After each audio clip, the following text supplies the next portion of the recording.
and we'll get started. First of all, I'd like to thank the people who are joining us: Adam Ganuza from the Knight Foundation, Philippa Saldana, and I'm sure I said it a little bit wrong, from Gulbenkian Foundation, and Jeff Boyce from Leader for Change, which is a John D. and Catherine T. MacArthur Foundation affiliate.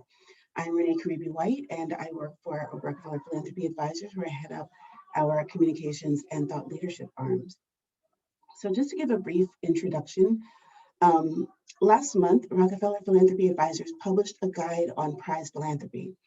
This guide, which was created for donors and based on interviews with several organizations that engage in prize philanthropy, highlights some of the benefits and challenges of the approach. Why is this particularly relevant now? Well, as more and more philanthropies and philanthropic programs think about new ways to elevate grantees, their programs, and the sector overall, prize philanthropy is getting attention from new corners. Well, it's been around for quite some time. Think about, for example, the Nobel Prize. There is a new recognition of prize philanthropy as a way to crowdsource or inspire innovation, or to increase awareness of a particular issue, or even to enhance or build networks of people engaged in similar projects. Prize philanthropy can also be an avenue for scaling solutions.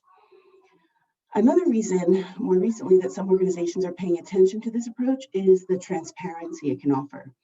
As many foundations realize, grant making can be very, very opaque, with the reasons one entity is selected over another being a black box.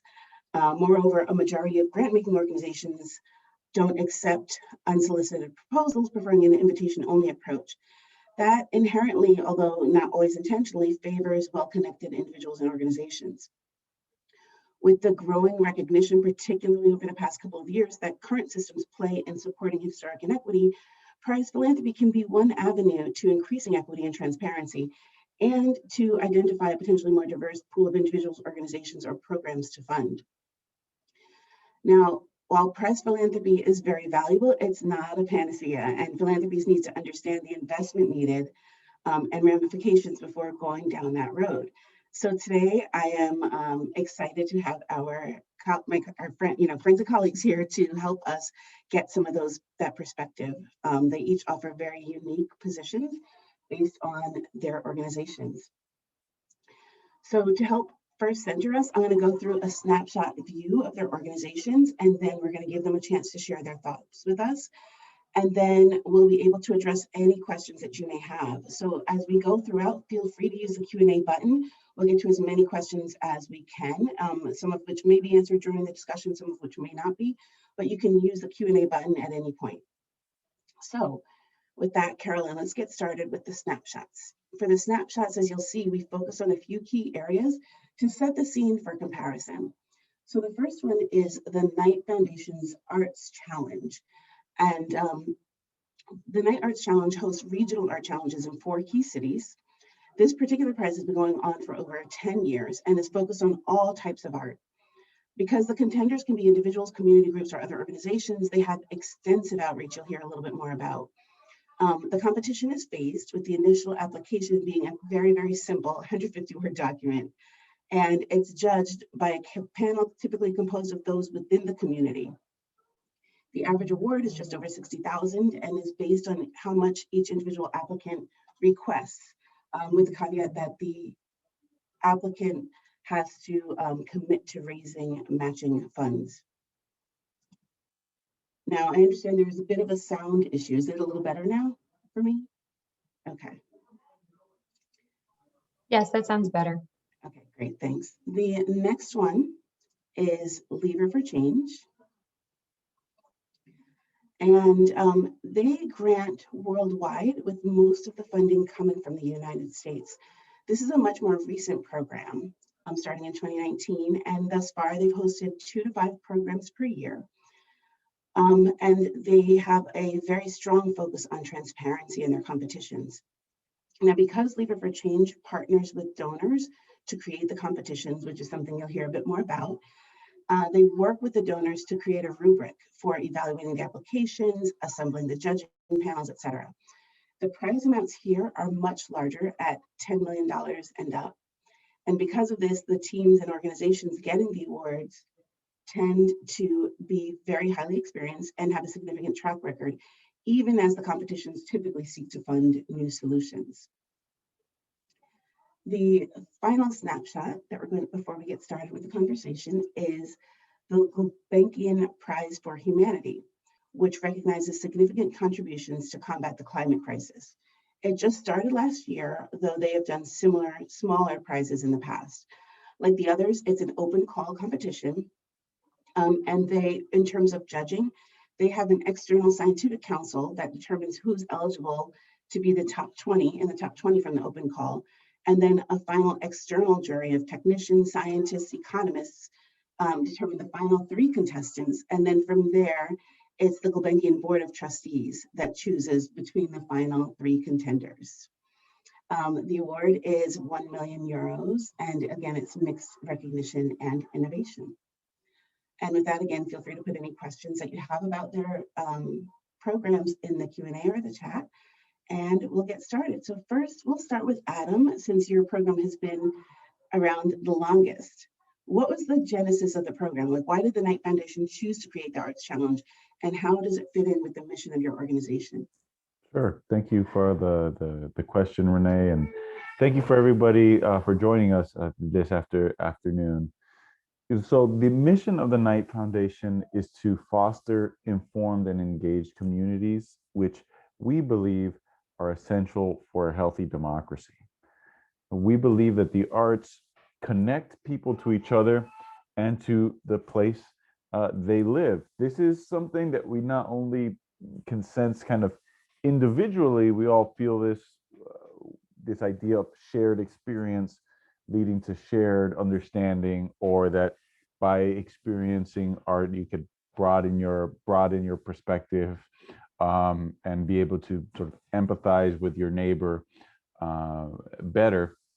But this is also something that's backed up by data that was collected in a series of studies that were done directly preceding the launch of the Arts Challenge, that was around what's the soul, where does the soul of the community come from?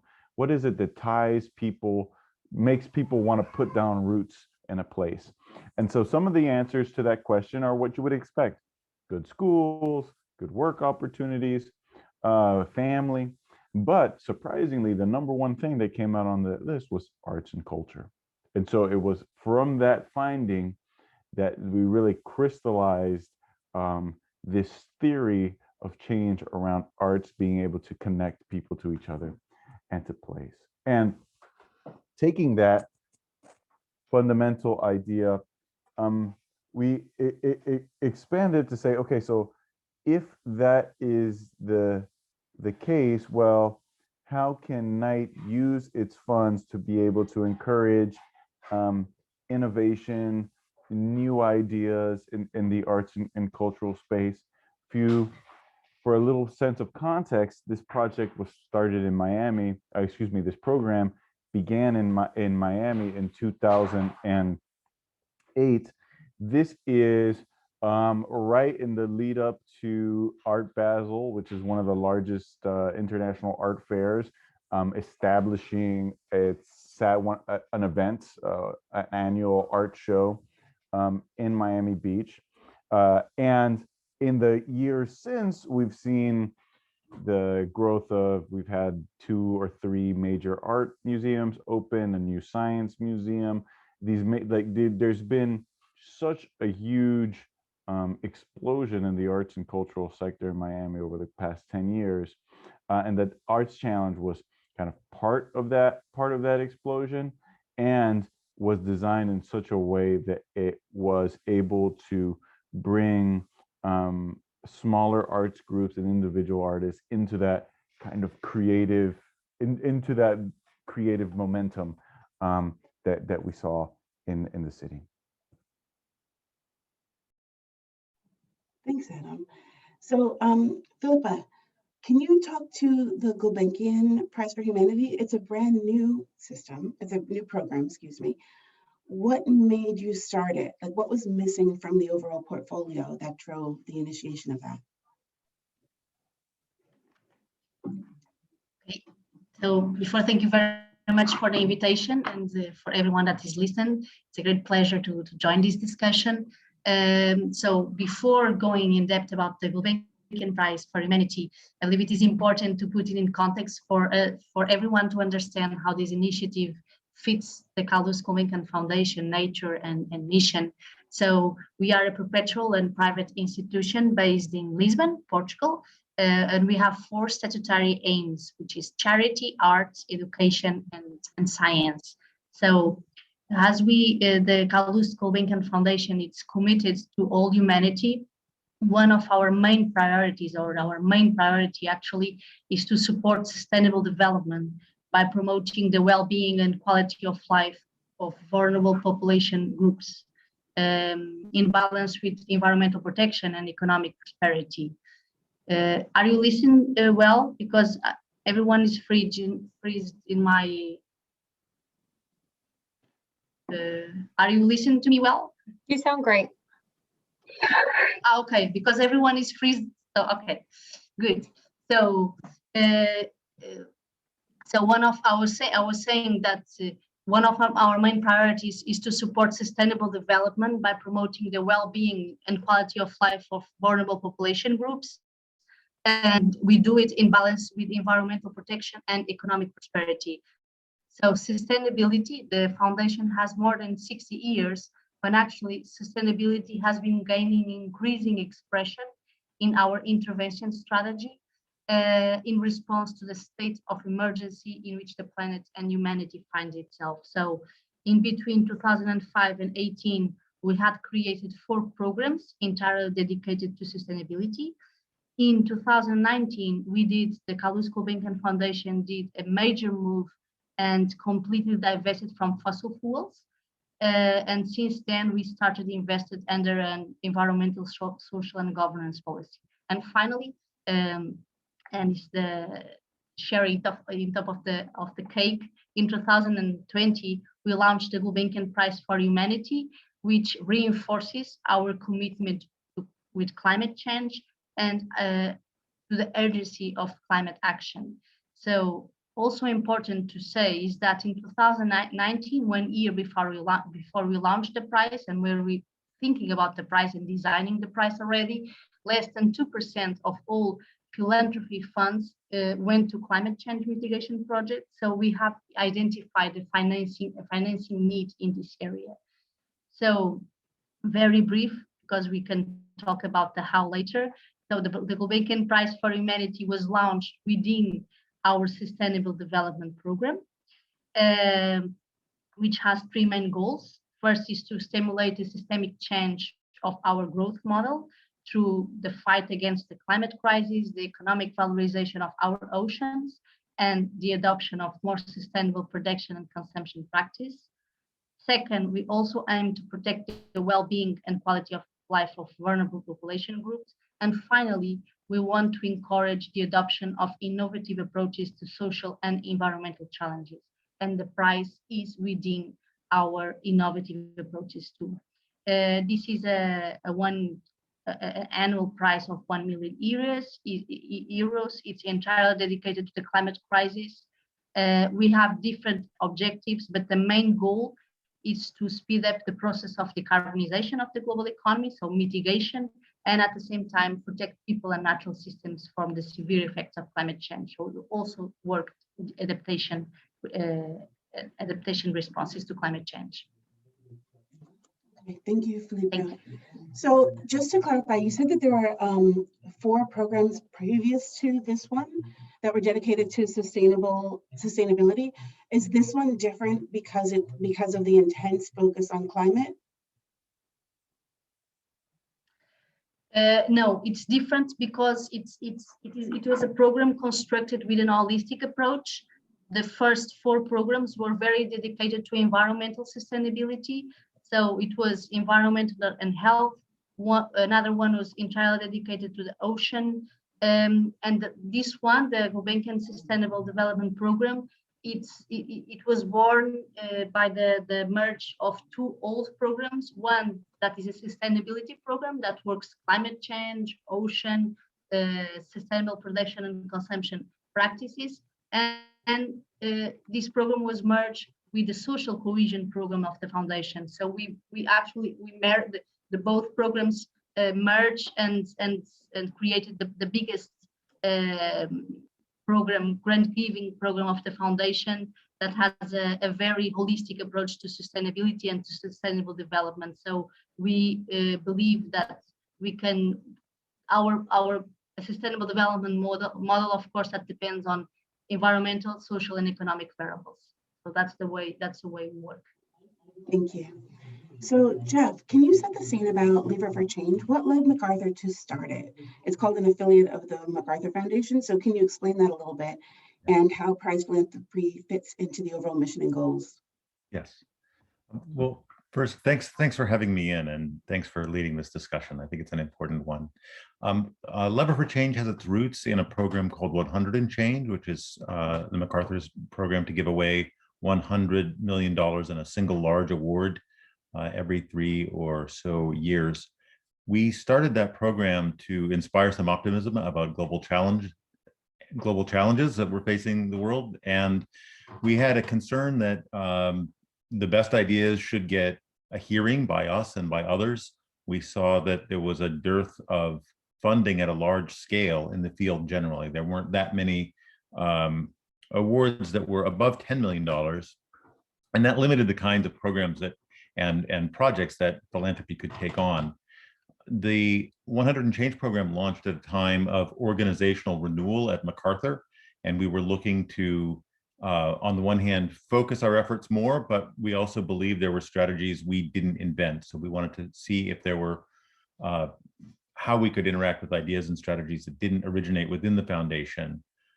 We were looking also, I think, to make some changes in decisions. We wanted to push decision authority to experts. We wanted to rely on the input from people outside the foundation in a different way, in a way that was more transparent and responsive. We wanted to take a different approach to risk.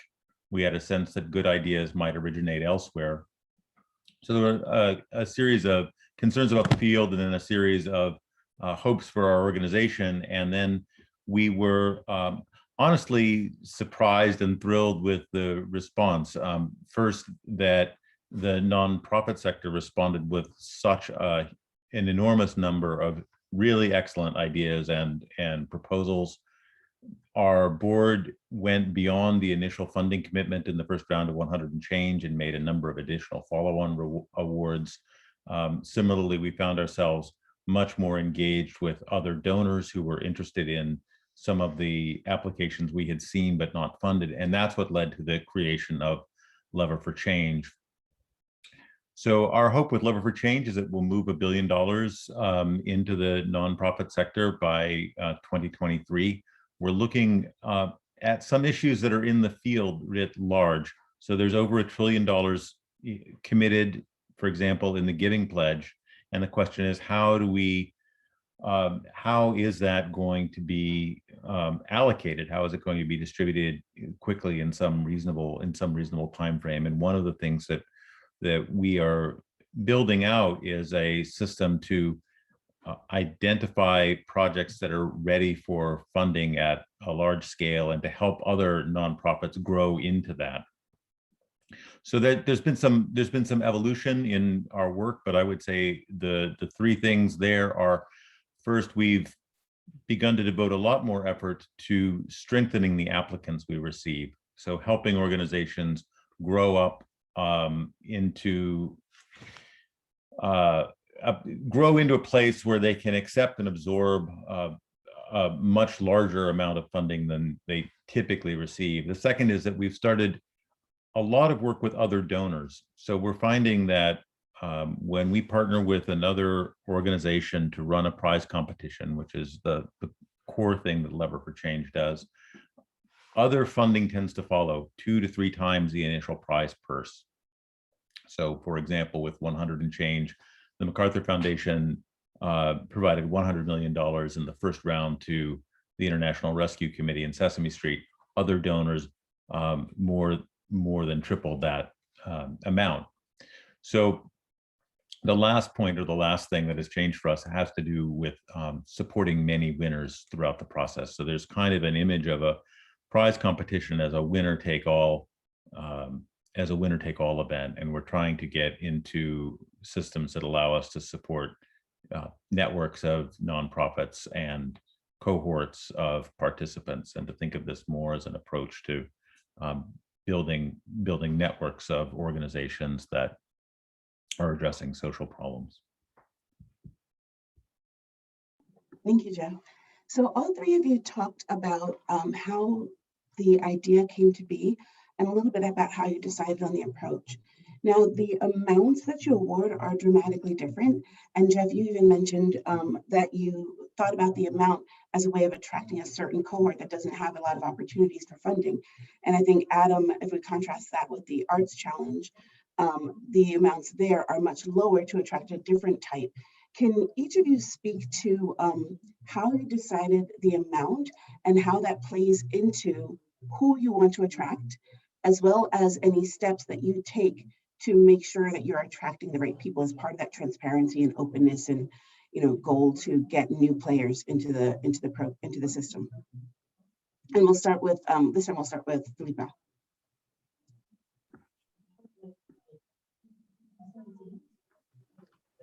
So thank you. Yes, actually, the word that we live, it's completely different, but our purpose was actually reinforced, and we had updated our call to action, the call to action of our prize according to the lessons learned from the pandemic. So the COVID-19 has shown us how vulnerable the current development model is to global human-induced changes, which are linked to environmental, social, and economic risks. But it has also highlighted the importance of being able to adapt, to manage, and to anticipate global risks, such as the climate emergency or the loss of biodiversity. So we just reinforce our mission with unfortunately with the pandemic.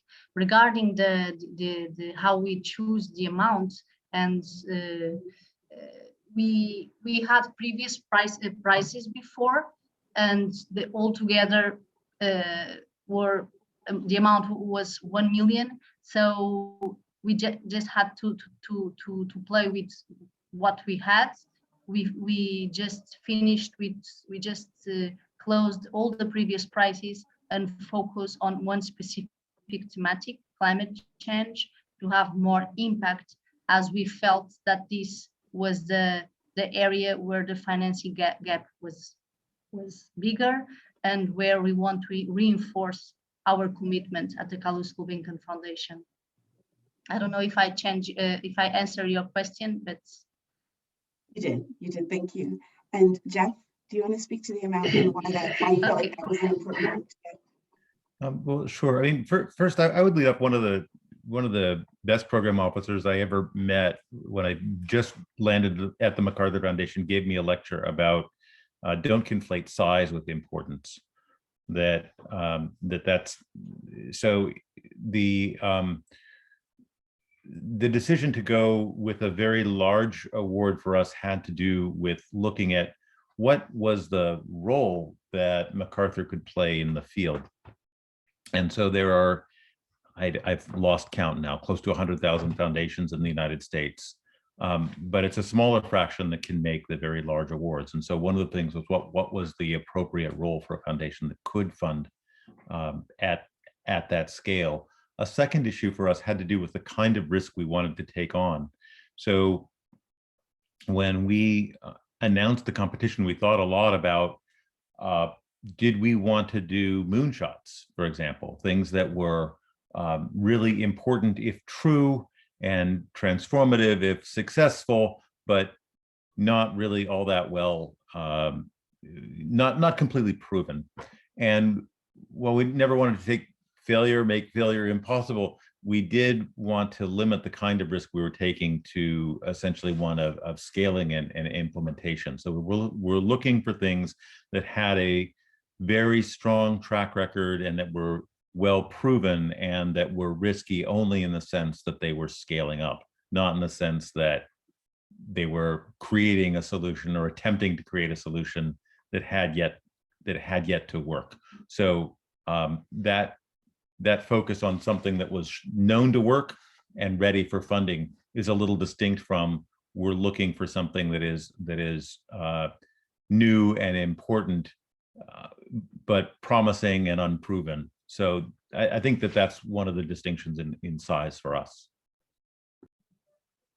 Thanks, John. And Adam, for you? Sure. This is kind of a long answer, so I'm gonna take you on a little walk around the block, everybody. But I guarantee you, there's a point to it at the end. So and sorry for the background noise. And I'm gonna try to answer like 2 or 3 questions in the same question, because we had a couple that came up in the Q&A.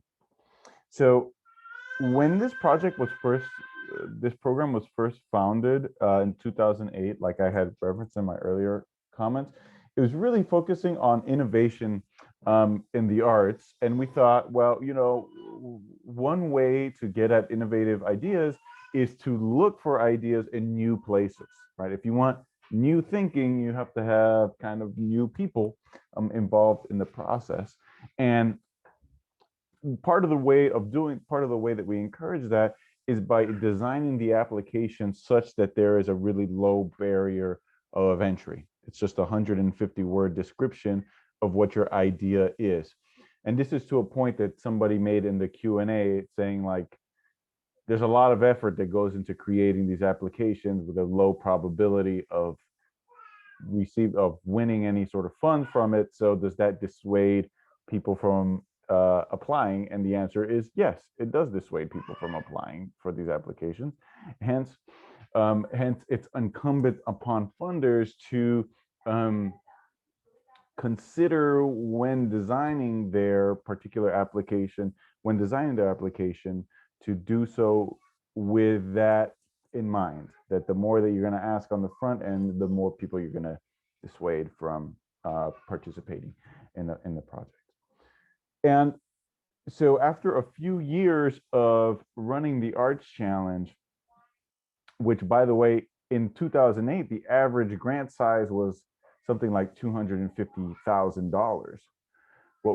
And that average grant size has slowly decreased over the course of the 10 years, because what we found was not only was the application, the structure of the application, the way that we talked about the challenge, and the how of where we were promoting and marketing the challenge.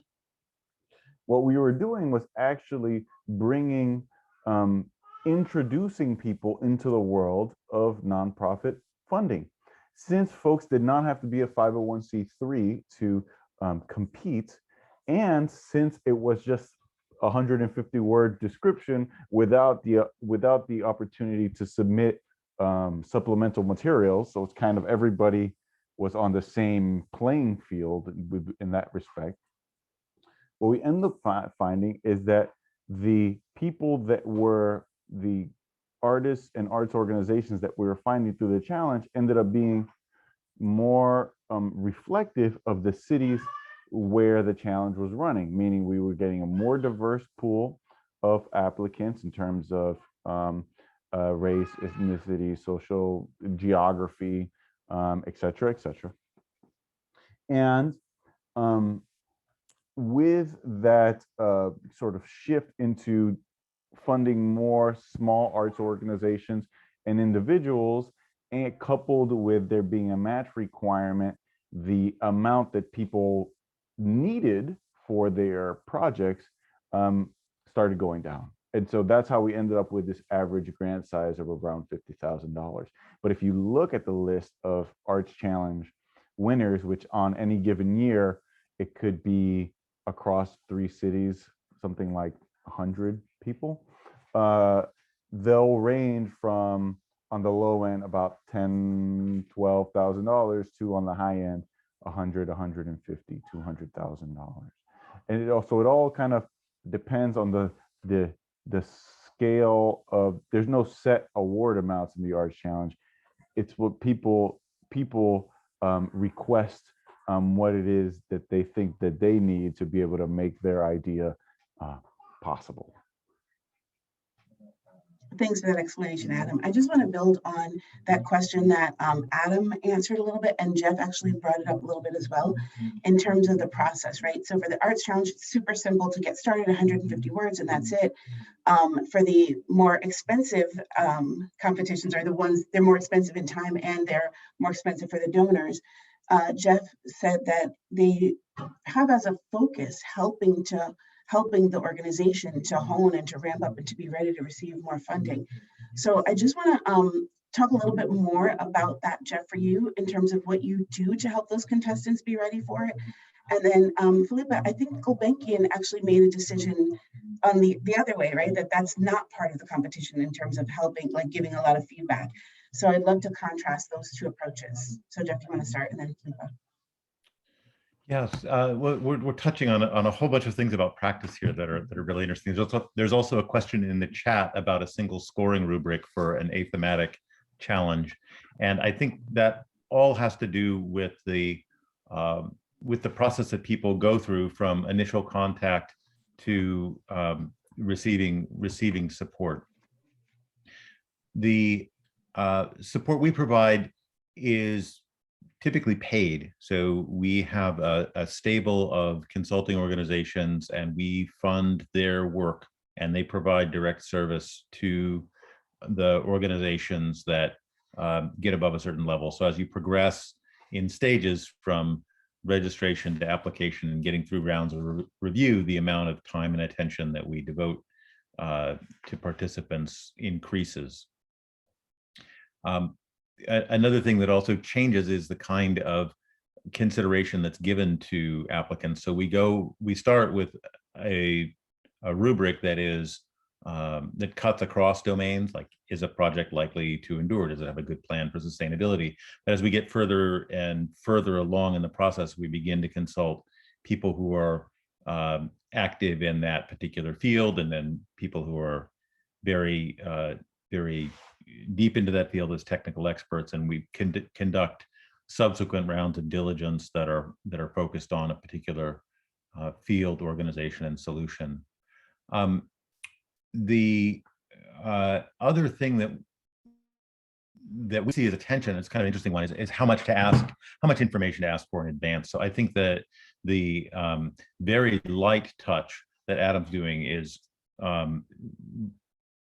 I think that's a very good way to bring people who have up until now not had good access to philanthropy into the field, and that's really I think a key benefit of prize philanthropy. You get beyond the personal connections that people have. A lot of philanthropy depends on personal connections and knowing people, and that's not really the same as something that is open and fair and transparent. So we're trying to get past that.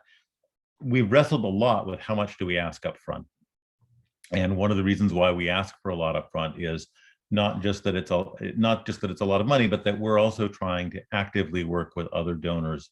And each donor has their own set of questions and criteria. And we want to position people as having answered things prospectively. Well, I'll leave it at that. We do have a long application process, but that is what makes the data we have more interesting to other donors. We don't think that our criteria are the criteria everyone should use. We think they're right for us, and so we're trying to create a flow of information that will allow other donors to apply their criteria to the applications we receive. Thanks, Jeff. And if I could add a comment there, Renee, I think ultimately what I think Jeff, a point that we can that I think we can all agree on is that when we're thinking about questions like what sort of information do we need up front and how is it that we design our application, I don't think that there's not like a one size fits all answer here. The one thing that is true is that we need to be very clear-eyed about what the consequences, intentional or otherwise, of the way that you design your application, what those consequences are. So that I'll just add that bit. Thanks, Adam.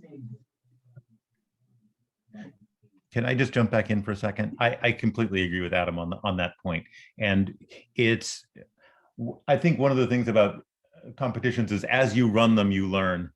And you, not that we want, not that we don't want to think about things in advance, but sometimes it is surprising what kind of feedback you will get when you open yourself up to input from hundreds of applicants and hundreds of judges. Thanks, Jeff. And Philippa, you made it, I think Gulbenkian made a decision around this. Can you speak to that a little bit? Yes. So first, yeah, we are a hybrid prize, a mixed prize. We are a recognition prize, but at the same time, we want to encourage large-scale climate solutions. And when we construct our prize, we figure out the most recognition prizes, like the Nobel Prize, they don't share the shortlisted nominees. And in our case, we are a broad prize. We decided that we should address the issue of climate change in the most comprehensive manner possible, rather than narrowing to specific thematics. And we also decide, according to this, that we could recognize people, group of people, or organizations that have completely different climate responses to this major global threat. So top 3 or 4 this year can be the winner next year. They are actually not competing with each other in the same year, because we have completely different applicants and nominations, and there are certain criteria of evaluation of our jury that is actually related to the timing of the edition. For example, if in our area, climate change, we in the last couple of years we focus a lot of mitigation projects and mitigation policies, so decarbonization. But now it's also the time to focus a little bit more on adaptation strategies, on restoration of ecology, so on food security, for example. So this for the next years we could have nominees that are more related and with these areas, so our prize can have a more impact in the future. So that's in summary, that's why we decided not to share the shortlisted nominees. And just to answer the Q&A, answer the question about the form, that was actually one of the criteria we looked very carefully when we were designing the prize.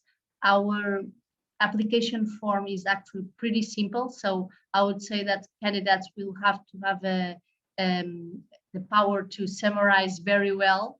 And in between the first and the second edition, we removed one mandatory field. In the first edition was all applicants were obligated to attach recommendation letters, and at the second edition we removed that. Now is just we just recommend that, but it's not, they are not obligated to do it, so they can upload a nomination without a recommendation letter. Thank you. Jeff, you have a comment on that? Just two other things. One is, I think, to Adam's point, not wasting people's time is a big deal, and one of the ways that we've tried to do that is to have an organizational self-assessment tool or organizational readiness tool that people can use to quickly evaluate what are your chances. You're going into a competitive field, and what are your chances. But the other is, and I wonder if this is a question that Adam or Philippa might have insight into, is what are the questions that are actually predictive of either success within the competition or success as a project? And I think that if we could add those to the applications and restrict it purely to that, we'd be home. Yeah, I actually think that's a really, really a good question in terms of what kinds of tools that you have that help people to narrow themselves out of it, right? Take themselves out of the competition if it's going to be too much of a waste of time. So you talked about the organizational readiness tool. Adam, I think that you have several things on the site that help people kind of winnow, get them involved and get them engaged. Do you want to speak to some of those? Sure. So in preparation, like when people are deciding on whether or not to apply in the first round, um, we have things like frequently asked questions that are very extensive and that we add questions to every year because the list kind of just keeps growing. We do a series of a lot of outreach, which in the pre-pandemic times would take place on the ground, but since the over the past year has been done more virtually. But basically, it's somebody from Night would post up in a coffee shop and just take 10-minute, 15-minute meetings all day, all day, or we'll set up office hours so people could ask directly somebody, a staffer, about if it's worth their time to apply. Like, is there a there? And then ultimately, we have that first round requirement of the 150-word description, which is, it could be at the same time an easy lift or a very hard lift, depending on your view. I mean, it's like the old saying, I would have wrote a shorter letter, but I didn't have the time. So it's like it works in both cases. And I think the biggest, the most important part to us here is having clear and honest communication with potential applicants about, this is what you're going to expect. You can see all the winners, everybody who's won the prize in the past is on our website. You can look there for inspiration. And we try hard to be as candid and respectful as we can be in our communications with people. Thank you. I want to pick up on the other part of what Jeff just mentioned, and that revolves around knowing, how do you know that the questions that you're asking in the application and the process for the decision making is the right one? All of you have a wide variety of people involved and engaged in that process. So how do you go about assessing whether the process that you're following is actually the best one to follow? Who wants to tackle that one first? Okay, I'll go with Jeff. You look the readiest. Yeah, well, fools rush in. So one thing that we've done is that we've tried to expose sets of proposals to other organizations. We've done some work with RPA that I'm really excited about. I'll let Renee talk more about it, but basically we've been sharing applications that we get and having them scored against rubrics and criteria we don't develop, and have the choices and awards made by people other than us. So that tells us a lot about what is relevant to other funders. We work with academics in the field. So we've had projects at the Center for High Impact Philanthropy at the University of Pennsylvania and the Stanford Center on Philanthropy and Civil Society, looking at what scored well and why. Similarly, we're working with APT Associates and TCC Group on evaluation of the processes that we have. We tend to get a lot of feedback from the judges that participate. So we have one of the things that we did right out of the gate, and this was inspired by a strategic partner we have now called Carrot, formerly called Common Pool. We have a mix of qualitative and numeric scoring on applications, and we ask judges to score multiple applications, and based on their scores and comparisons with the scores of other judges, we can normalize things, because you don't want to have a situation where someone where a bad idea is judged by an easy grader and a great idea is judged by a hard grader. So we try to normalize the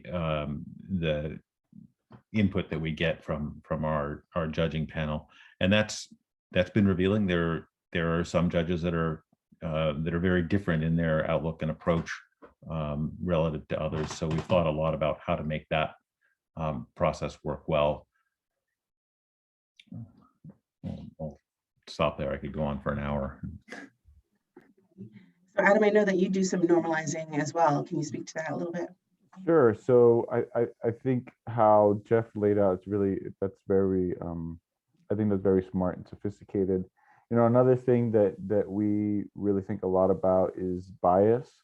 And, you know, my particular approach to it is rooted in understanding that we all bring our own bias with us to these situations where we're evaluating proposals, and we're not going to be able to, it's completely natural and unavoidable that we all have our own bias. And so it becomes incumbent then on the grant maker or the person who's administering the particular grant program, that when they're putting together, is to know your judges and know your judges well and know what their biases are. And with practice, you could put together, or you'll be able to put together a panel of judges whose biases in effect cancel each other out.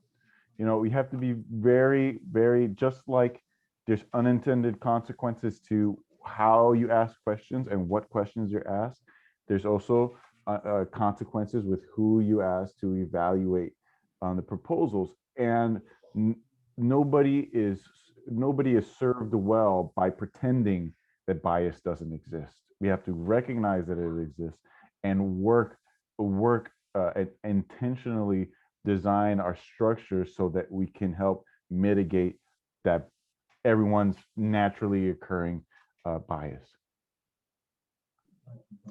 Thanks, Adam. Philippa, can you speak to how that the questions and the process that you're following are the most predictive for success?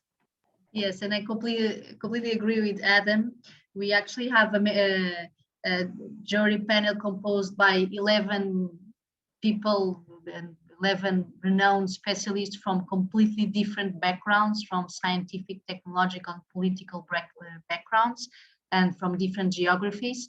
And the process, it's long, but simple. We have, first we have a scientific council that validates the scientific quality of all nominations. And these, of course, are very related to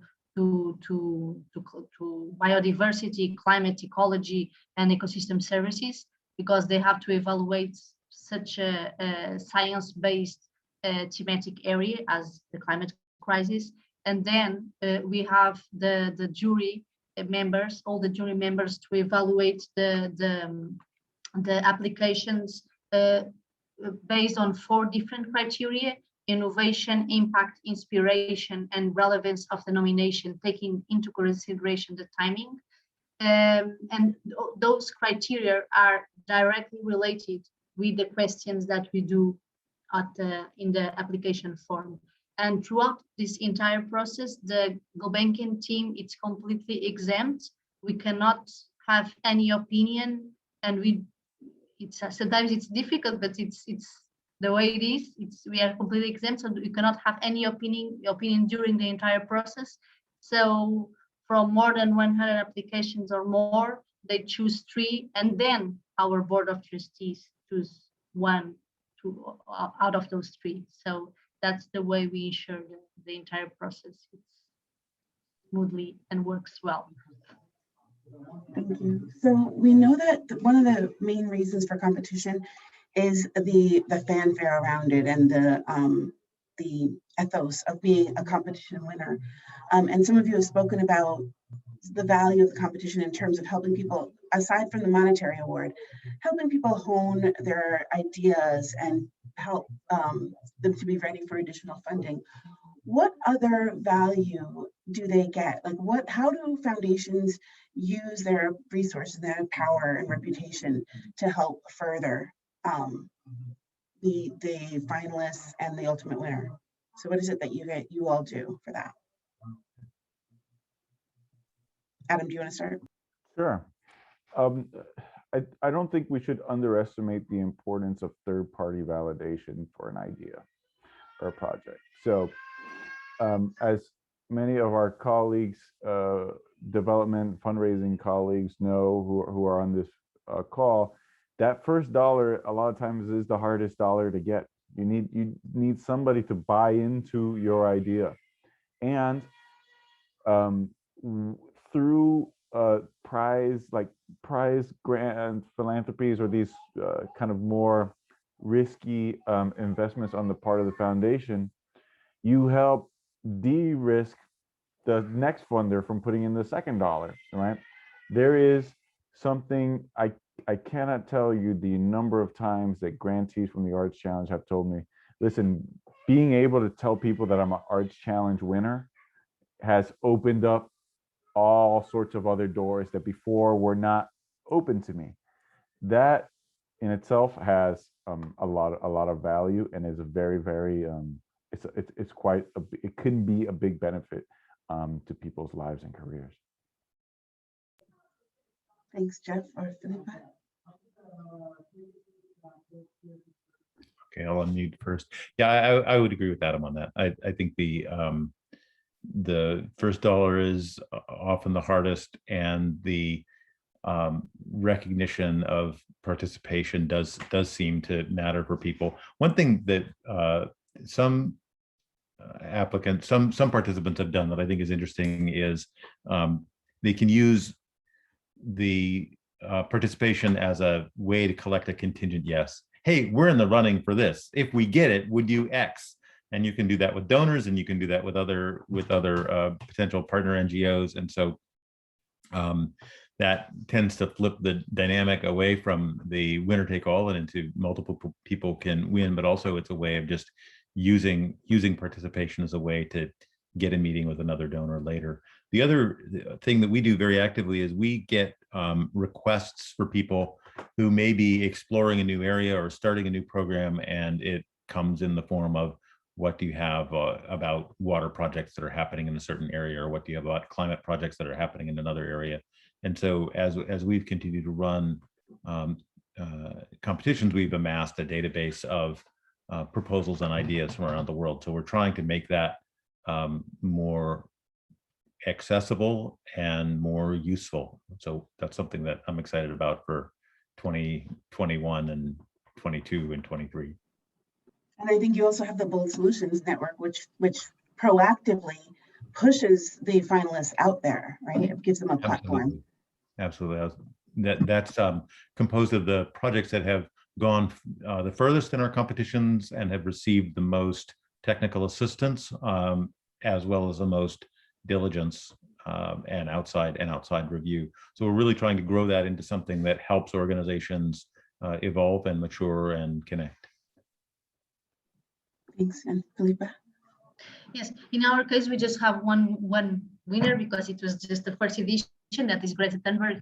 And of course, we want to explore ways of leverage the prize beyond our financial aspects. But with Greta, that worked really well is that we align our visions.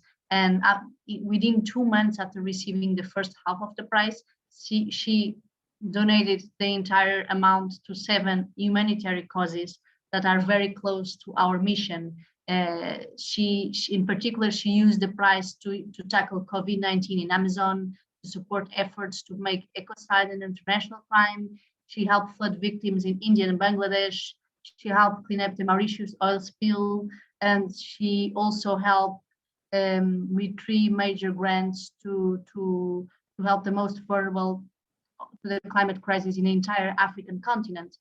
So, of course, that we're talking about money and financial resources, but put it in the right place. So that was our main goal, and just to align the visions and to ensure that from a no strings attached design price, we can ensure that the price is well used, in the right causes.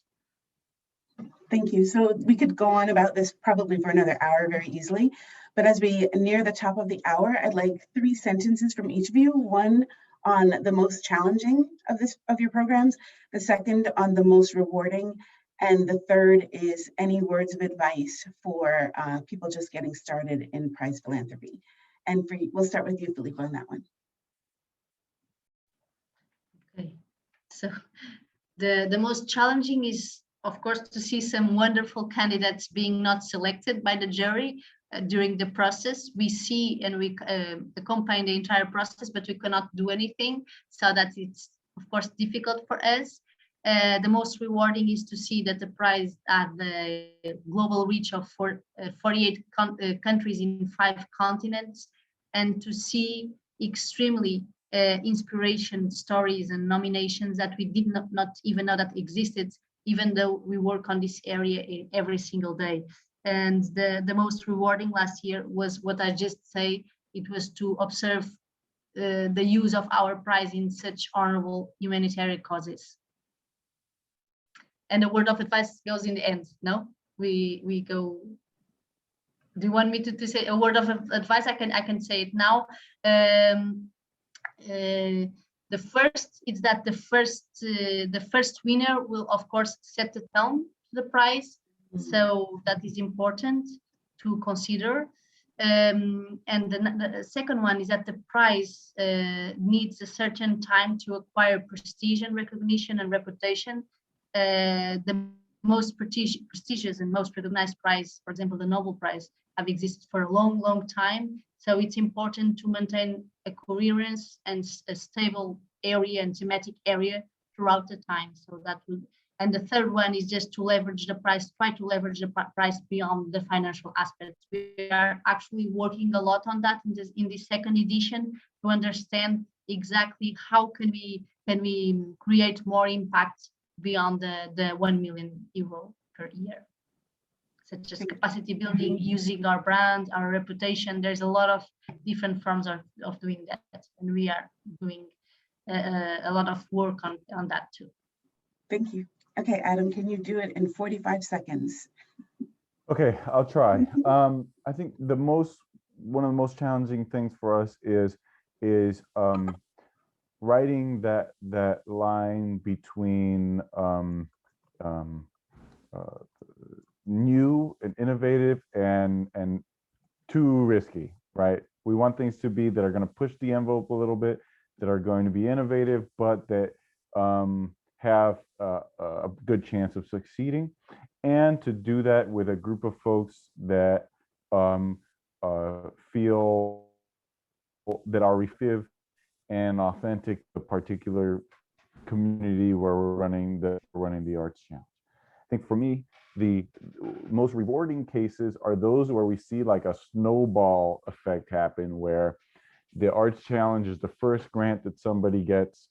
They're able to use that to leverage that to get a bigger funding, and 3 years down the road, their career looks and feels completely different than it would have otherwise felt if it were not for that initial investment from the Arts Challenge. Those are considered huge wins in my book and in Knight's book. And then the piece of advice for folks who are just getting started is simply that whether you want to or not, you're always sending a message. Very, very sage advice for all kinds of situations. Okay, thanks, Adam. Jeff. Those are tough acts to follow. Seriously. I don't really have much new to add. I think the challenge is ensuring that we collect information from and represent the participants in the competitions effectively, both to the initial sponsor of the competition and to other donors that we would like them to meet. I think the reward is in the growth of the organization. And on the advice, share the data that you get, share as much as you learn, and think about the context where you're operating, because the chances are, particularly if you're addressing a giant global problem, there's some part that's neglected that can really use you, and there's some part that's already been done. And I think about competitions a little bit as maybe some connective tissue around global problems that are too big for any one funder to solve. With that, I'd like to thank Felipe Saldana from Kaluz Gulbenkian, Adam Ganuza from the Knight Foundation, and Jeff Boyce from Labor for Change. Thank you all so much for your great insights. For everyone on the call, we're going to send out a link to the prize guide that is online, as well as some additional information. And we'll also be sending a brief survey to see if there's interest in having a workshop style event where people will have the chance to actually talk and ask questions and converse on this, because it can be a lonely endeavor when you're one of only a few people within an organization that do this. So we're going to assess the interest for that. And thank you everyone for attending. And you'll see Caroline put up the link to the philanthropy guide you can access at any time. Thank you, everyone. Thank you. Thank you again. Bye. Have a nice day. Bye. Thank you.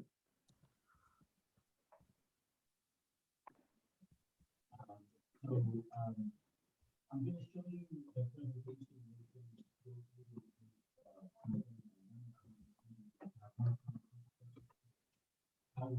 Just now.